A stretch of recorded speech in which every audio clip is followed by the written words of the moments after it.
the federal departments and agencies of government. That's why NASA is the most popular among the American people, and that's because of you. So thank you so very much for this new opportunity of service that you and the President and the Senate have given me, and God bless you.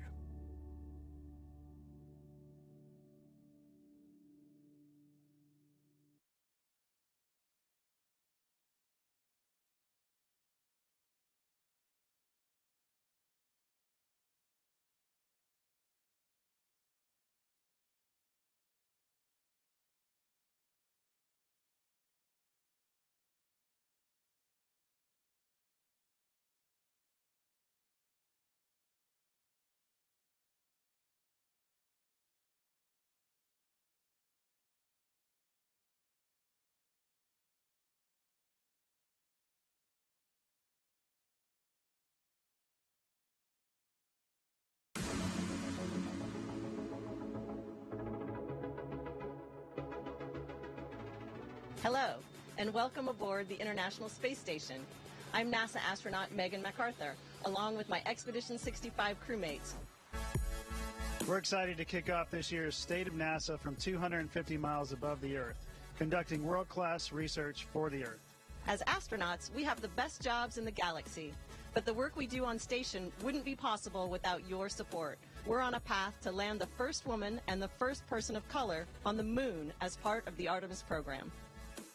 It is our honor to introduce someone who knows exactly what it's like to live and work up here in orbit. Our new administrator, the Honorable Senator Bill Nelson. Hi, everybody. Thank you very much. And thank you, Megan, Shane, and Mark, for the introduction. It's well known that NASA is the most popular agency or department of the federal government, and that's because of you, the NASA family. And it's such an honor to serve in a leadership position in this extraordinary group of folks. I'm so proud today to be joined by my wife, Grace, and be joined virtually by our children, Bill Jr. and Nan Ellen. And I'm so grateful for all of their support, which has been over a lifetime of public service. I got a call from the President-elect right after the first of the year, and he wanted me to serve here. And it was a surprise because I had not sought this position. But when the President calls you, you know what you do. You click your heels and you salute and you say, "Yes, sir." And I am very glad that he gave me this opportunity. And it's been an incredible month getting up to speed about the agency's goals and missions. And I want you to know, the truth be known, I'm like a kid in a candy shop. Space has always been a passion for me. I grew up in the shadow of the Cape. The names of the original 7 were all known by our schoolmates. And it's been a passion that has been fueled by my family history. As a matter of fact, on what was scrub land of rattlesnakes and mosquitoes and alligators, in 1913, my grandparents homesteaded under the Homestead Act. That 160 acres of land was deeded to my grandmother in 1917. That 160 acres today is at the north end of the Space Shuttle runway. When I went to the launch pad for the first time, I was the 7th to crawl in and strap in, and I wandered off on that launch tower by myself, looking to the northwest in the direction of the old homestead. And it was just hard for me to comprehend that 3/4 of a century earlier, my grandparents had homesteaded there, and they could have never believed that a grandson was literally going to leave the face of the earth. And so,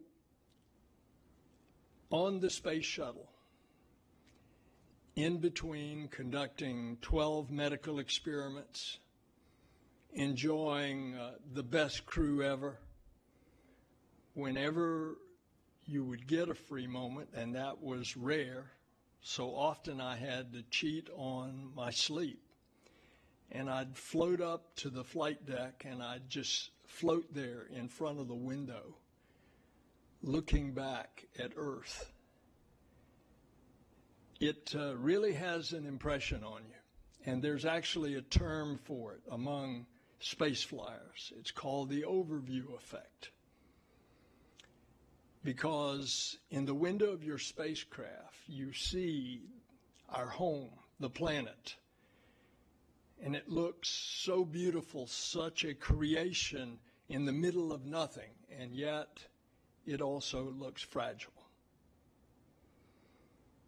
As a politician, I was struck by the fact that as we orbited the Earth every 90 minutes, I did not see political divisions. I did not see racial divisions. I did not see religious divisions. I saw that we were all in this together. And this is the unique mission of NASA, because we all come together as we push the frontier, as we push out into the unknown, and we see our planet, our home, and we have a central mission to protect our planet. As a result of that experience, I became more of an environmentalist because I could see our ecosystem. Bob Cabana is here. Anyone who has flown, or you see these dramatic photos and videos, and you look at the rim of the Earth, and you can actually see the thin film of the atmosphere, and you realize that that is what sustains all of life. With the naked eye, you could see from that altitude how we're messing it up. You could see the color contrast coming across Brazil in the upper Amazon region.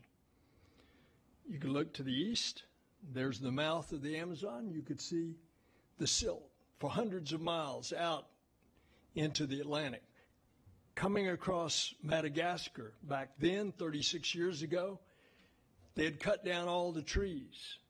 And so when the rains came, there wasn't a topsoil.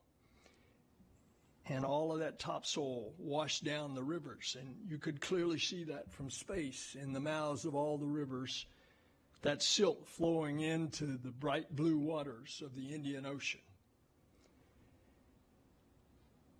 Because of that environmental effect, I was really excited last week to join the president in announcing a new development of a next generation of climate data systems at NASA. It's the Earth System Observatory to help us understand and track how climate change is impacting communities across the country and around the world. That meeting, held at FEMA headquarters in preparation for hurricane season, I underscored to the president how this Earth System Observatory will better help America and the world with better data to track natural hazards, including hurricanes, and be better prepared and to support our communities, families, and businesses before a disaster, not just after. The Earth System Observatory will consist of 5 integrated satellites, the first of which is scheduled to be launched in January of 23. We need these investments because storms are getting stronger and more destructive. And if we want to mitigate climate change, we've got to measure it. And that's what NASA does. NASA designs, builds, launches all of those instruments in space to give us an unprecedented understanding of the Earth. It's a 3D holistic view from the bedrock to the atmosphere. So let's learn more about this new video. As NASA prepares to send humans to the moon and Mars, and peer even deeper into the universe, we turn with a renewed focus to our home planet of Earth. The next generation of Earth science begins with the new Earth System Observatory. The core of the observatory is an array of 5 new satellite missions that will study the atmosphere, the ground, and even what's happening underneath the surface. These spacecraft will look at the Earth, each one of them their own way, and will integrate all the data in a common approach. Taken together as a single observatory, we will have a complete 3-dimensional understanding of our Earth systems, how they work together, how one change can influence another. It will watch our planet change, driving solutions for better living, managing water and food resources, predicting natural hazards, coping with sea level rise in coastal communities and heat islands in our cities. Every 10 years, the best scientists in the United States and worldwide come together and create a strategy, the decadal strategy, and it recommended that we build missions that together form an Earth System Observatory. We're going to be looking at processes at the microphysical scale, at the large kind of convective scale, at the smaller scale in the oceans, and we're going to be investigating those, pulling that out, encapsulating that, putting that into weather models and climate models, and those are going to allow us to predict and project the future with far more confidence. We can, from space, help farmers. We can help others that grow food around the Earth. If there is an earthquake, we can get our models better, and from there we can predict better also in the future. We can monitor fresh water both on the surface and underground to help water managers, both for communities as well as agriculture. To build the observatory, we will expand our partnerships with commercial companies and international space agencies to take advantage of innovation and new technology. We recognize, because of the global nature of the issues at hand, we want international partners to be part of that also. We're working together, and the science that we're doing has to serve all of us. NISAR is our first major partnership with the Indian Space Agency in Earth science. It brings together 2 different kinds of radar systems that together will see changes in our Earth's surface that will help us predict natural hazards in the future. The NISAR mission will measure changes in Earth's surface less than a centimeter across. It will measure the movement of glaciers and ice sheets, the dynamics of earthquakes and volcanoes, and changes in farmland. We will observe the Earth every 12 days exactly at the right repeat pass orbit. We can study small changes in the Earth system sciences. The Earth's climate is changing. We have documented the changes that we're seeing over the last few decades. We know that it's being driven by human activities, and it's absolutely essential that we continue to understand what's happening, what's changing, in order to better predict what's going to happen and perhaps help people make better choices. Understanding how our planet and its climate are changing is the foundation for a more resilient and sustainable future.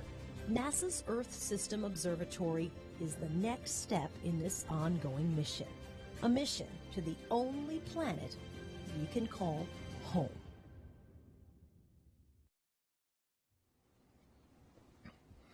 And you've just seen some of these great scientists. And I believe Dr. Z is almost as excited as I am. And that's what he's leading, and it's incredible. And what you just saw is just the tip of the iceberg. The Earth System Observatory is just one of the many missions that we have on the horizon. And I'm excited to share more about the exciting future we have in store here at NASA. But first, I want to thank you for all the work you've done over the past year. Back in March 2020, many of you packed up your computers, you went home to work from your kitchen table, your living rooms, your basements, while some of you were mission critical and you had to continue working on site under strict guidelines to keep you healthy and to keep your colleagues and your families healthy too. You did that, and I thank you for that. And despite all these hardships, it's been an amazing year for NASA. The agency has launched 10 astronauts from American rockets on American soil. We've had all of America on the edge of their seats as Perseverance came through those 7 minutes of terror, made a successful landing on Mars. And since then, we've created oxygen on Mars, and we've seen Ingenuity, that little helicopter, defeat the odds, outliving its planned lifespan, and it transitioned from a tech demo to a scout. It's the first flight on another planet. And here's Jennifer Trosper out at JPL to give us a live update on Perseverance and Ingenuity.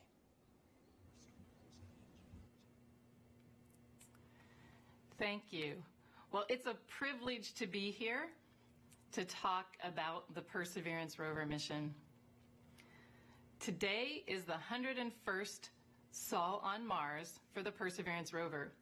101 Martian days ago, Percy successfully landed on the red planet at Jezero Crater. Jezero Crater is an ancient lake bed on Mars and a great place for Perseverance to search for ancient microbial life. Now, shortly after landing, we started sending down images for the first time of the landing and from the rover's perspective. And then shortly after that, Perseverance quickly got to work on her commissioning activities. Commissioning is when we check out all the functions of the rover to make sure that during their flight to Mars and their rather dramatic landing on Mars, the functions all still work.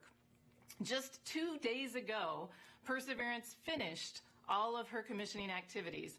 During this time, she sent down over 75,000 images of our landing site. And some of those images were what I call the vacation photos of Percy and Ingenuity sitting there together on the surface of Mars, learning new things.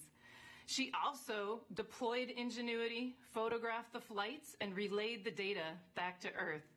And now we are continuing with an operational demo where Ingenuity is helping Perseverance learn new things and figure out which directions to go for her science campaigns. We've recorded the sounds on Mars for the first time of the wheels interacting with the rocks, of the winds, of the helicopter flying.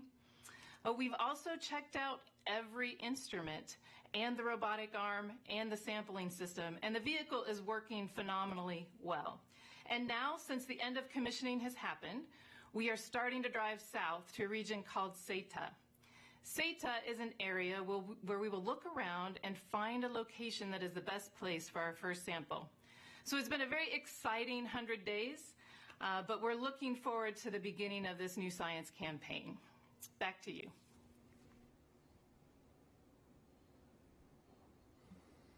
Well, thank you so much, and I really believe that no other organization in the world can do what this amazing team has done, and certainly not under such difficult circumstances. In the nearly 15 months since the beginning of the pandemic, you all have not only landed a rover on Mars, but also supported advancements getting us closer to launching the first crewed Artemis mission. And in just a few months, the launch of the James Webb Space Telescope, which will see the light from the first galaxies that formed in the early universe after the Big Bang. Think about that. The universe almost 13.5 billion years ago. James Webb will capture the light from about 150 million years after the Big Bang. So James Webb will be looking back 13,350,000,000 years to capture the light. And so this is just a few of the things that you all have been working on. And I'm thrilled now to have a special treat for you, because it's a special guest, Captain Kirk himself, to inspire you all to boldly go into the future. I want to congratulate Bill Nelson as NASA's new administrator. We're all delighted that he's here. Why does NASA exist? Why do we exist? Why does life exist upon this strange and lonely planet? How did we arrive, and for what reason? An age-old question, one that each of us at one time or another has asked. Each time, the universe responds with silence. NASA stands before that silence and probes that mystery. We stand with NASA in response to the incredible miracle of impossible life on an insensate world. We move back to a moon that we wish we had never deserted. We move onward to Mars to establish a base, and then a community, and finally a miniature civilization on its enigmatic soil. We do it because NASA has realized that the universe, which extends for billions of light years in all directions, is meaningless unless what? Unless there are observers and caretakers of that stunning interstellar display. The universe demands to be noticed, to be seen, and beautifully noted. The purpose of life on Earth is to see, to know, and to tell what the cosmos has to offer. Without us, human beings, without NASA, the universe would be unseen, unknown, untouched. So NASA, in the coming years, will be chief witness, and we, as fellow observers, celebrants to the cause. Can NASA do this? Can we run tandem with NASA and live forever, or 1,000,000 years, whichever comes first? We can. We will. We must. After a speech like that, I'm ready to go. What a wonderful tribute to all that NASA means to the world. And we do have an exciting future ahead. And as you can see on the screen behind me, we're assembling the rocket at this very minute down at the Kennedy Space Center. It'll pave the way to return American astronauts to the surface of the moon. That rocket is the Space Launch System. It will launch our Orion spacecraft and cargo on missions to lunar orbit and beyond. And soon, I mean like days, we're starting to stack that massive core stage between its two boosters in the vehicle assembly building at KSC. The SLS will be the most powerful rocket in the world.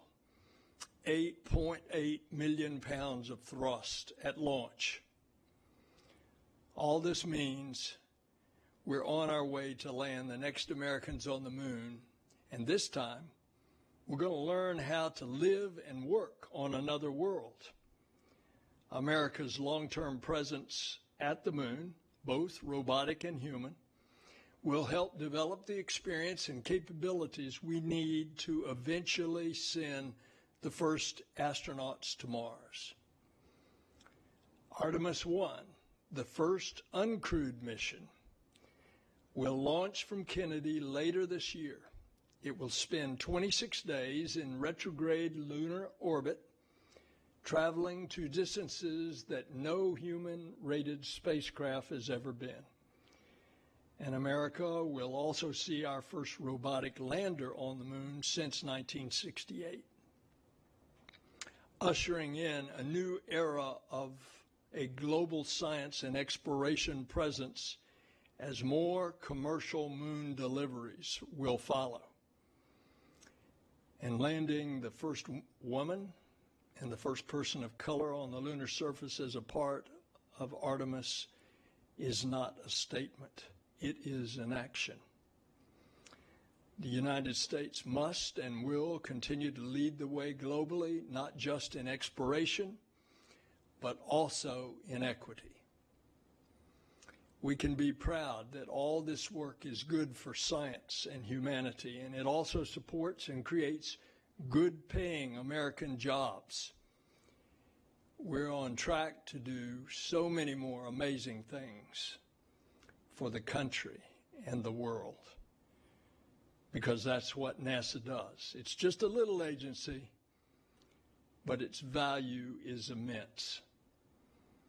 That total value is hard to quantify. You can look at all the ways it helps.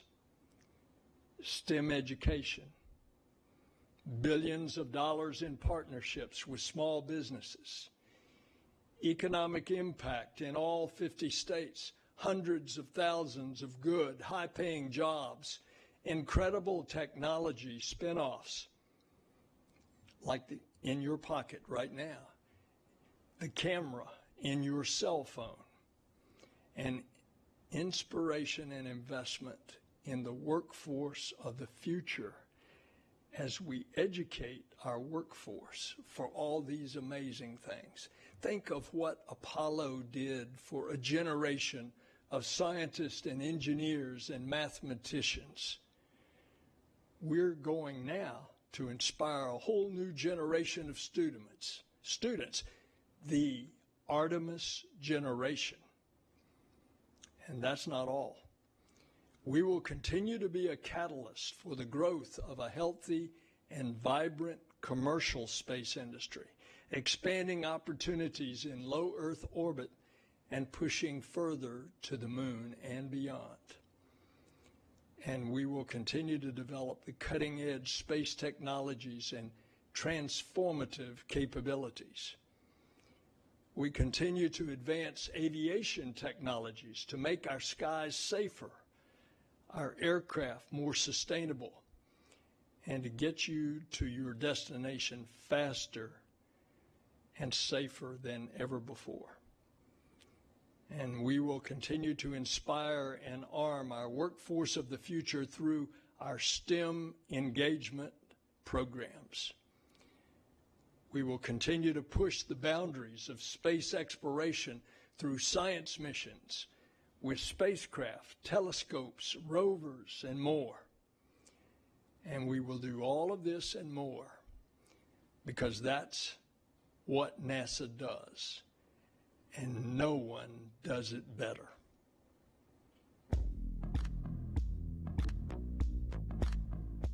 Hi, I'm Lily, and I'm from the Exploration Ground Systems program. I'm the EGS Flow Manager, and I'm here in the VAB at Kennedy Space Center, 16 floors up. So we're currently assembling all the flight components for the Artemis 1 vehicle. Behind me, you'll see the two boosters that are already fully stacked, and the core stage is currently in the transfer aisle, getting ready to be lifted and mated. After that, we'll install the rest of the flight harbor components, and on top of that, we'll put the Orion vehicle, and then we'll be ready for launch. This is definitely an exciting time here at Kennedy Space Center.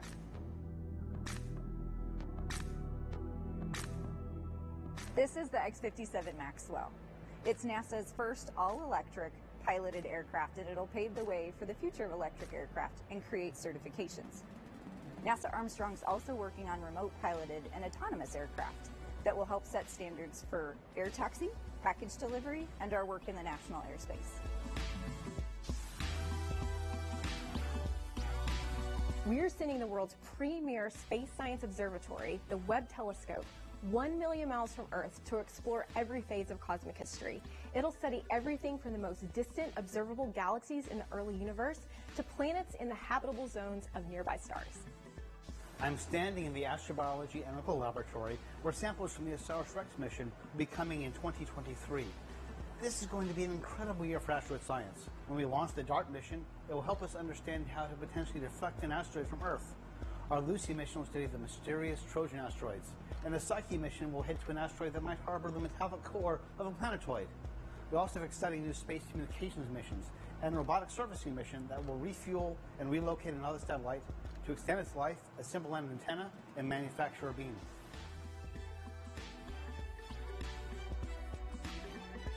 At GIST, we do a lot of the number crunching that NASA needs in order to develop its world-class climate modeling and projections. We've got more than 20 satellites already up in orbit, and in this decade alone, we're adding another half a dozen. Here at Goddard and across NASA, you can bet that we're not going to stop innovating. We're trying to learn everything we can about this beautiful place we call home.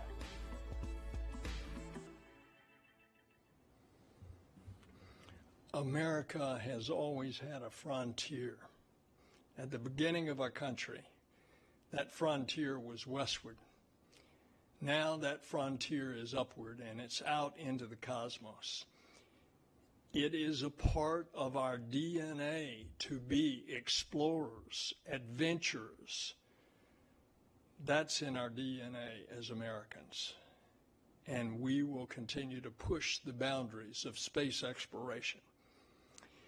In 1992, NASA established a new program within its Science Mission Directorate, the Discovery Program.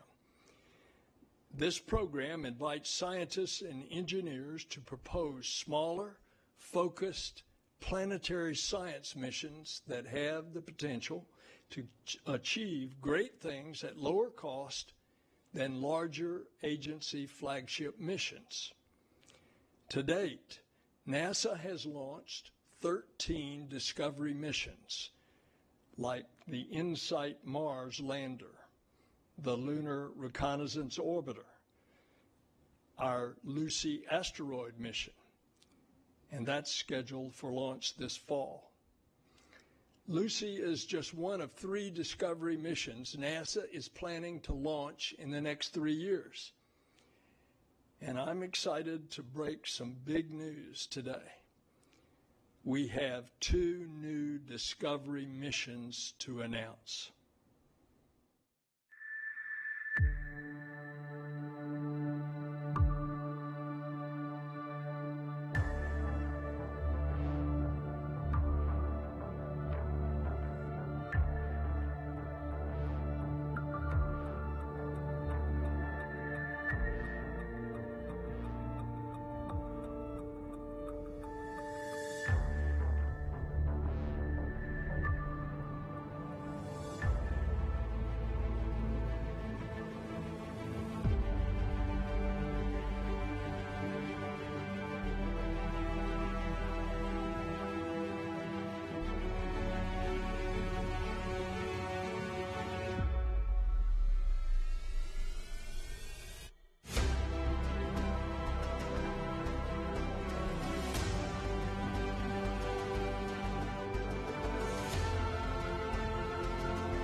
the truce of this clouded planet. Congratulations to the teams behind NASA's 2 planetary science missions, Veritas, Truth, and Da Vinci Plus. These 2 sister missions both aim to understand how Venus became an inferno-like world capable of melting lead at the surface. They will offer the entire science community the chance to investigate a planet we haven't been to in more than 30 years. In our solar system, of the rocky planets, there's Mercury, closest to the sun. It has no atmosphere. Then there's Venus, with an incredibly dense atmosphere. Then there's Earth, with a habitable atmosphere. And then there's Mars, with an atmosphere that is just 1% of Earth's. We hope these missions will further our understanding of how Earth evolved and why it's currently habitable when others in our solar system are not. Planetary science is critical in answering key questions that we have as humans, like, are we alone? What implications beyond our solar system could these 2 missions have? This is really exciting stuff, and it's an emerging area of research for NASA. And so before I leave you, I want to thank you. Now, there's no doubt that NASA is the premier space agency in the world, but NASA is only as good as its people. And we're lucky to have the best of the best. I'm committed to leading NASA as our team with our soon-to-be Senate-confirmed Deputy Administrator, Colonel Pam Melroy, and Chief Financial Officer Margaret Vaux-Schoss, and with Associate Administrator Bob Cabana. But it's crucial that this is not a top-down agency. It's an agency where our workforce, every single one of you, is critical to the success of our missions. And I know that, and I know it from personal experience because of participating in one of the space shuttle missions. It's you on the line that make this possible. And another way of expressing that appreciation is to tell you a story that I've always heard around Kennedy. Came out of the Apollo program. There was a NASA employee, as they were developing the Space Center, that was digging a ditch. And a reporter went over to him and asked him, "What are you doing?" And he responded, "I'm helping to land a man on the moon." So I hope to hear a lot of you all over NASA, and especially on the line. And when we're able to see each other again in person, I hope you'll stop, introduce yourself, and I want to thank you so much. Thank you for what you're doing for NASA, for our country, and God bless you.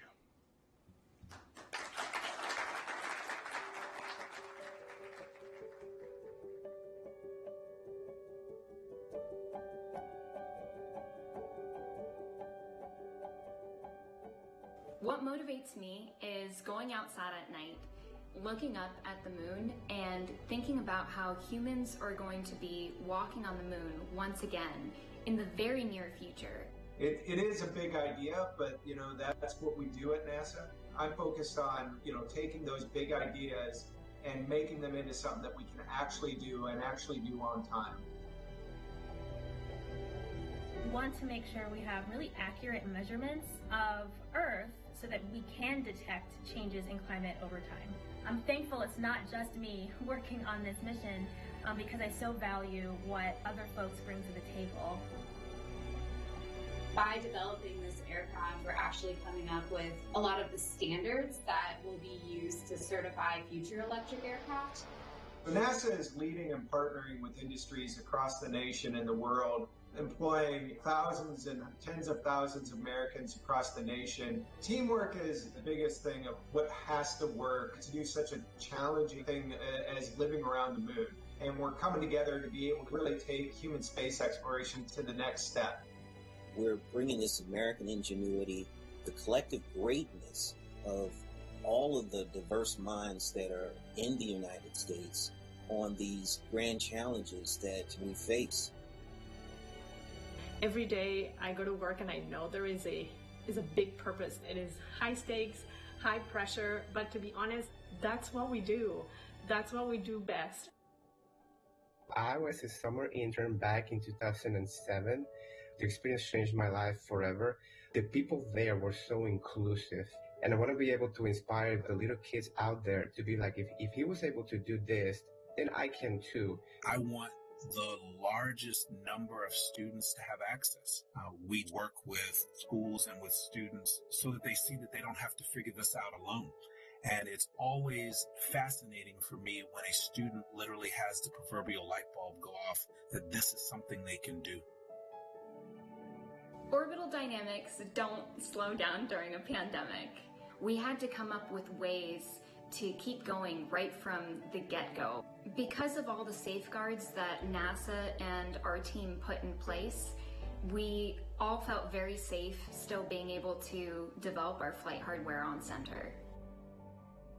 I have hope that the current vaccine rollout is going to help us as we continue to vaccinate our entire population. We can come back to work in a way where we can continue to do the job that we have, understanding now that the situation has changed. I am inspired by my colleagues, by the team members, because of the diligence that people have had in continuing to make this mission move forward. Just some of the most phenomenal people in the world. And the things that I get to work with are just on the cutting edge. I will say the possibilities are endless. Working at NASA is something that not even on my wildest dream I thought I was going to end up doing. And now that I'm doing it, it is the right place and the right home for me. NASA is changing the future of spaceflight with the Artemis program. Generations to come will look back at this moment in history, and I'm just so excited to get to be a part of it.